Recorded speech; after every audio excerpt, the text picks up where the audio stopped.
रख हौसला वो मंजर भी आएगा, प्यासे के पास चल के समंदर भी आएगा, और थक हार कर ना बैठ मेरे दोस्त, मंजिल भी मिलेगी और मिलने का मजा भी आएगा। जैसा कि आप लोग जानते हैं कि अब एजीटीए का विज्ञापन आने वाला है, और दो विज्ञापन चर्चा करेंगे, सिलेबस को लेकर भी चर्चा करेंगे। दो विज्ञापन, कौन सा? एजीटीए, और दूसरा कौन सा है? बीपीओ, दूसरा विज्ञापन बीपीओ है। दोनों विज्ञापन आयोग के पास अध्यातन था और ये कंप्यूटर सेक्शन में चले गए, कंप्यूटर सेक्शन में अंतिम पड़ाव में चले गए। प्रथम विज्ञापन कौन सा जारी होगा? एजीटीए होगा। कब जारी होगा? 25 मार्च। कब बाबू? 25 मार्च के आसपास हमने बोला था। 4 दिन आगे कर लीजिए, 4 दिन पीछे कर लीजिए, यानी 4 दिन पहले भी आ सकता है और 4 दिन बाद में भी आ सकता है, ये हमने आपसे कहा था। बहुत सारे लोग अनेक तरीके से बात करते हैं कि शुक्ला जी विज्ञापन लेट हो जाएगा, ये हो जाएगा, ये हो जाएगा। आप सभी जानते हो कि 2021 के पेट से लगातार हम लोगों ने संघर्ष किया है, और आपके संघर्ष में, हमारे संघर्ष में कोई कमी नहीं रही है। उसका नतीजा है कि 2022 के पेट से, 2022 के पीईटी से पहला विज्ञापन एजीटीए 3446 पदों पे, कितने पदों पे? 3446 पदों पे विज्ञापन जारी हो रहा है। इतना आपको समझ में आ गया होगा। हमें अन्य वैकेंसी से मतलब नहीं है, इसलिए अन्य वैकेंसियों के बारे में चर्चा नहीं करेंगे। अब आगे बढ़ते हैं। जैसा कि आप लोग देख ही रहे हैं कि सिलेबस को लेकर अन्य चैनल हो या ग्रुप हो, सभी लोग अलग अलग तरीके से अपने आंकड़े पेश करते हैं कि सिलेबस ये रहेगा। कोई कह रहा 2018 का सिलेबस रहेगा, कोई कह रहा बदलेगा नहीं, कुछ क्वेश्चन एग्रीकल्चर के जोड़े जा सकते हैं। ऐसी चर्चाएं मार्केट में चल रही हैं सिलेबस को लेकर।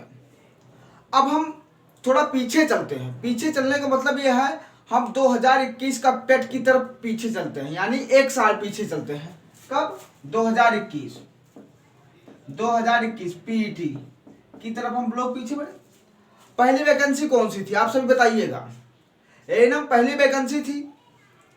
जब एएनएम की पहली वैकेंसी आई तब सिलेबस को लेकर बड़ा डाउट हुआ बच्चों में। जो जितनी भी एएनएम की बहनें हैं उनका तो अब ज्वाइनिंग लेटर अंतिम पड़ाव पे, ज्वाइनिंग भी होने वाली है। तो लोगों ने कहा कि एएनएम के सिलेबस में बदलाव नहीं होगा। उस समय की बात है। एएनएम का सिलेबस बदला भैया। मुख्य सेविका जब तक सिलेबस नहीं आया था तब तक लोग क्या पढ़ रहे थे? मुख्य सेविका में कोई मैथ पढ़ रहा था, कोई रीजनिंग पढ़ रहा था, कोई जीएस पढ़ रहा था, ये सारे पार्ट लोग पढ़ रहे थे। लेकिन जब सिलेबस आया तो स्पेशल सब्जेक्ट की बात हुई। वहाँ स्पेशल सब्जेक्ट की बात हुई। आप सभी भली भांति से परिचित हैं। इस वीडियो को आप पूरा देख के जाइएगा, आपका एक एक डाउट आज क्लियर हो जाएगा, क्योंकि अब आपको गुमराह नहीं रहना है। बातें होती हैं वो स्पष्ट होती हैं, तोड़ मरोड़ के पेश नहीं की जाती हैं, और प्रूफ के साथ बात किया जाता है।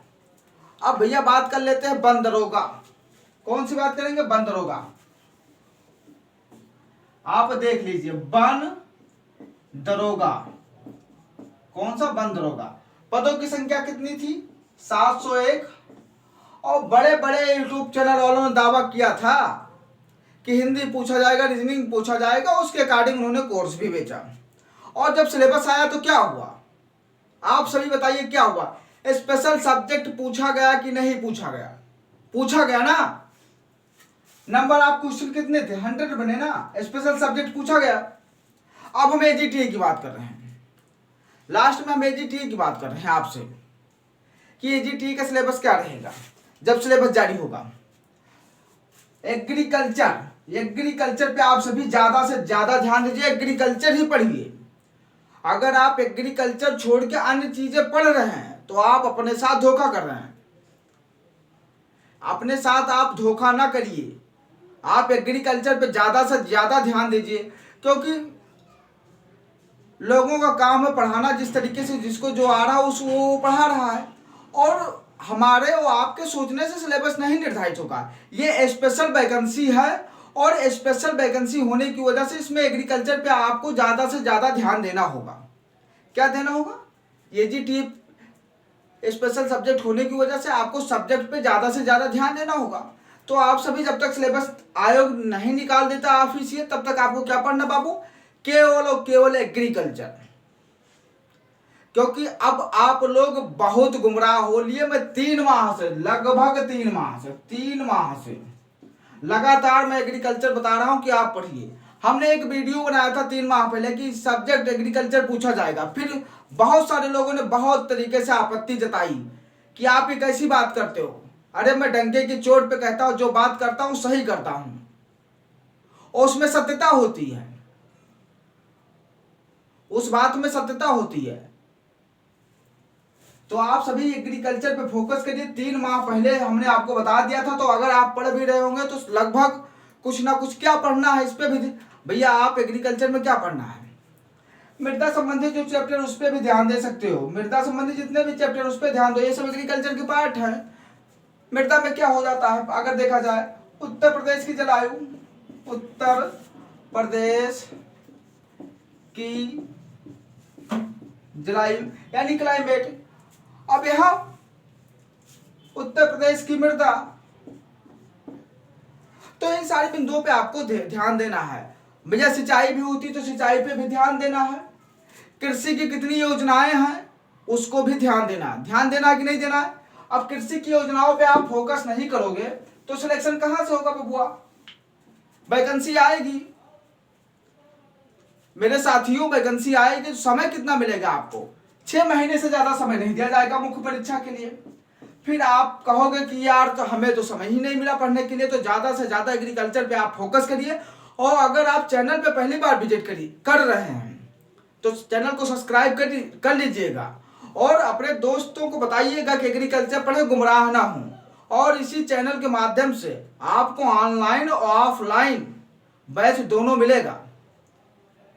ऑफलाइन संस्था कहाँ चलेगी आपको बता दिया जाएगा, ऑनलाइन संस्था चैनल के माध्यम से चलाया जाएगा, लेकिन सिलेबस निर्धारित होने के बाद आपको पीडीएफ नोट्स भी प्रोवाइड करवाया जाएगा। बहुत महंगा नहीं रहेगा, बहुत कॉस्टली नहीं रहेगा, मिनिमम कम से कम रुपए में आपको दिया जाएगा, जिससे किसान का बेटा अच्छे से पढ़ के और सिलेक्शन ले सके। सिलेक्शन, अगर सिलेक्शन की बात करें, जो पढ़ेगा उसी का सिलेक्शन होगा। एक चीज और आप जान लीजिए, भीमराव अंबेडकर ने कहा था, क्या कहा था आप सभी को पता है, शिक्षा वह शेरनी का दूध है, जो पिएगा वही दहाड़ेगा। मैं इन्हीं बातों के साथ अपने शब्दों को विराम देता हूं। जय हिंद, जय भारत, वंदे मातरम।